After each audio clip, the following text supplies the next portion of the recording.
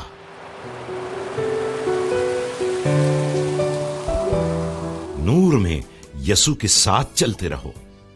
یسوع پر ایمان لانے سے پہلے ہم روحانی طور پر اندھیرے میں چلتے ہیں۔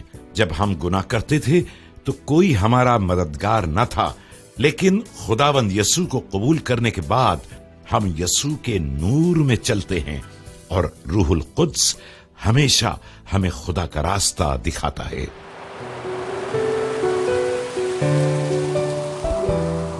خدا سے محبت رکھو، نہ کہ دنیا سے۔ خدا فرماتا ہے کہ مسیحی اپنے پرانے طریقے چھوڑ دیں اور دنیاوی چیزوں سے محبت نہ رکھیں۔ ایک مسیحی آسمانی چیزوں کے دھیان میں رہتا ہے، وہ خدا کے بتائے ہوئے راستوں پر چلتا ہے اور اس قدر شکر گزار ہوتا ہے کہ خدا اس کے سارے گناہ معاف کر دیتا ہے۔ کسی بھی مسیحی کو حرام کاری، لڑائی جھگڑا، چور چکاری، بت پرستی یا قبر پرستی نہیں کرنی چاہیے۔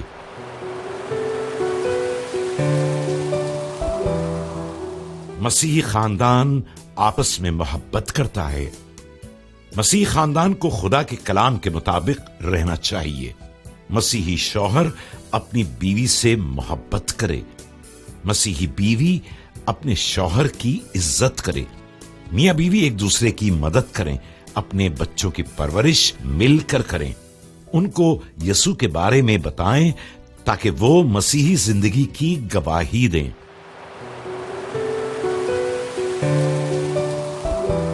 اپنے پڑوسی اور دشمن سے محبت کرو۔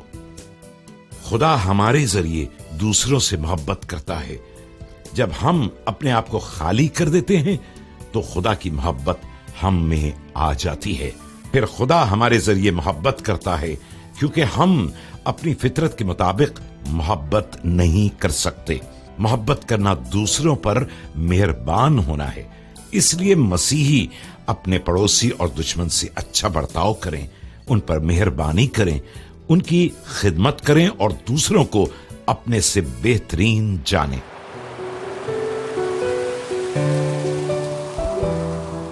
بت پرستی اور قبر پرستی ختم کرو۔ جادو ٹونے، تعویذ، بت پرستی اور قبر پرستی بے فائدہ ہیں۔ پیروں پر بھروسہ نہ کریں، خدا ان سب سے طاقتور ہے۔ سب چیزوں کو چھوڑ کر صرف ایک خدا پر اعتماد کریں، وہ سب کچھ کر سکتا ہے۔ یسوع نے کہا، تم دو مالکوں کی خدمت نہیں کر سکتے۔ بیماری، مصیبت اور تکلیف کے وقت ایمان کے ساتھ صرف خدا سے دعا مانگیں، سب کچھ خدا کے ہاتھ میں ہے۔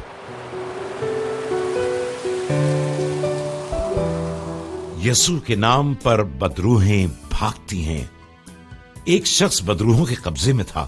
یسوع نے اس میں سے بدروہوں کو جھڑک کر نکال دیا۔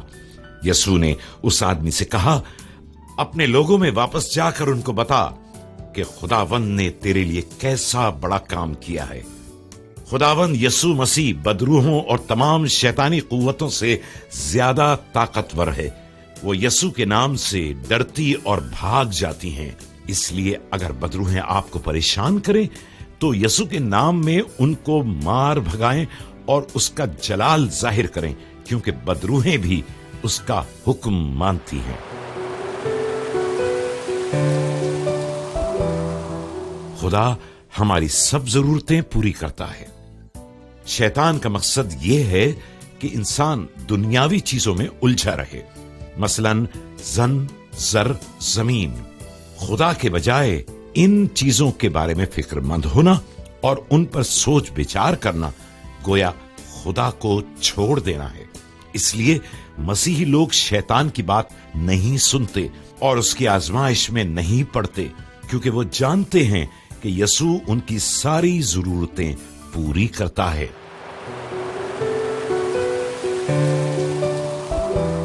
اگر ہم توبہ کریں تو خدا معاف کرتا ہے۔ یسوع نے ایک نوجوان کی تمثیل بیان کی جس نے اپنے باپ کی دی ہوئی جائیداد کا سارا حصہ عیش و عشرت میں برباد کر دیا۔ جب پیسے ختم ہو گئے تو اسے اپنی حالت کا احساس ہوا۔ وہ واپس اپنے باپ کے پاس گیا اور اپنے گناہوں کا اقرار کر کے اس سے معافی مانگی اور کہا، میں اس لائق نہیں کہ تیرا بیٹا بنوں۔ پھر باپ نے اس کو معاف کر دیا اور اپنے خاندان میں شامل کر لیا۔ اگر ہم گناہوں پر شرمندہ ہو کر یسوع کے سامنے اپنے گناہگار ہونے کا اقرار کریں تو وہ ہم کو معاف کر دیتا ہے۔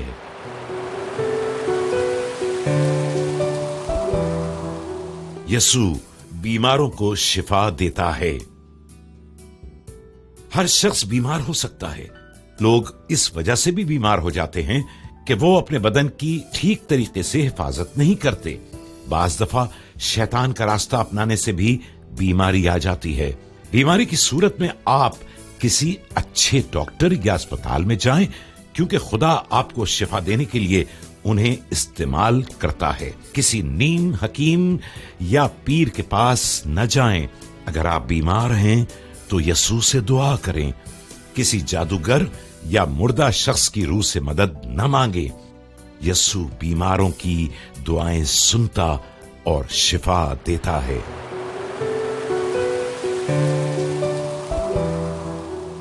ایمان لانے والے خدا کے ساتھ رہیں گے۔ جس آدمی کا خداوند یسوع پر ایمان ہے، مرنے کے بعد اس کی روح آسمان پر جائے گی، کیونکہ خداوند یسوع نے اس کے گناہ پہلے ہی دھو ڈالے تھے۔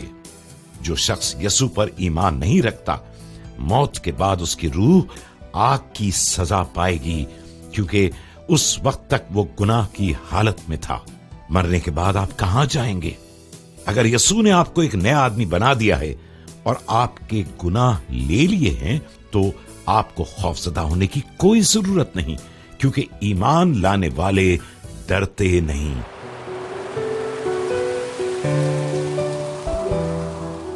مسیحی یسوع کے بدن کا حصہ ہے۔ ہمارے بدن کے حصے اپنا اپنا کام کرتے ہیں۔ آنکھ دیکھنے کا، منہ بولنے کا اور کھانے کا، اور کان سننے کا۔ ہر حصے کا کام الگ ہے، کسی کا زیادہ، کسی کا تھوڑا۔ اگر ایک حصہ دکھ پاتا ہے تو اس کے ساتھ سارا بدن دکھ پاتا ہے۔ ہر مسیحی بدن کے ایک حصے کی مانند ہے۔ ہر مسیحی کو اپنا کام انجام دینا ہے۔ مثال کے طور پر بشارتی کام کرنا، روحانی گیت گانا اور خدمت کرنا۔ لیکن ہر مسیحی کو یسوع کے لیے کام کرنا ہے، یہاں تک کہ اس کے لیے جان بھی دے دینی ہے۔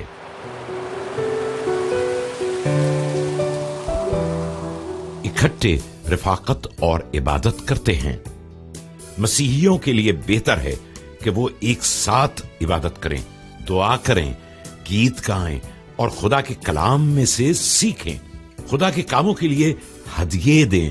کم از کم ہفتے میں ایک دن اکٹھے ہو کر عبادت کریں۔ روزانہ گھر میں دعا کریں۔ عشائے ربانی میں شریک ہو کر مسیحی رفاقت کا اظہار کریں۔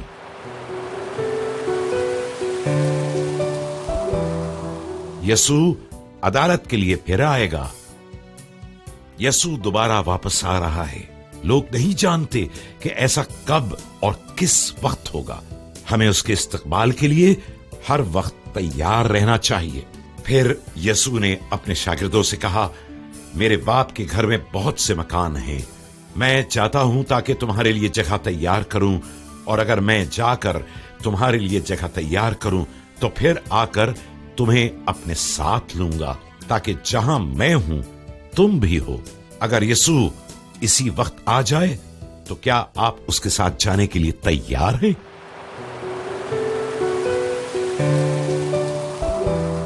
ہر مسیحی روحانی پھل پاتا ہے۔ ہم پھلدار درخت سے پھل کی امید کرتے ہیں۔ کتاب مقدس فرماتی ہے، جو ڈالی پھل نہیں لاتی وہ کاٹی اور جلا دی جائے گی۔ یسوع بھی ایک مسیح سے اچھے پھل کی توقع کرتا ہے۔ روح القدس آپ کی زندگی میں خوشی، نیکی، مدد کرنے کی خواہش، ایمانداری اور پاکیزگی لانے کے لیے کام کرتا ہے۔ جو شخص یسوع پر ایمان رکھتا ہے، یقیناً وہ اچھا پھل لائے گا۔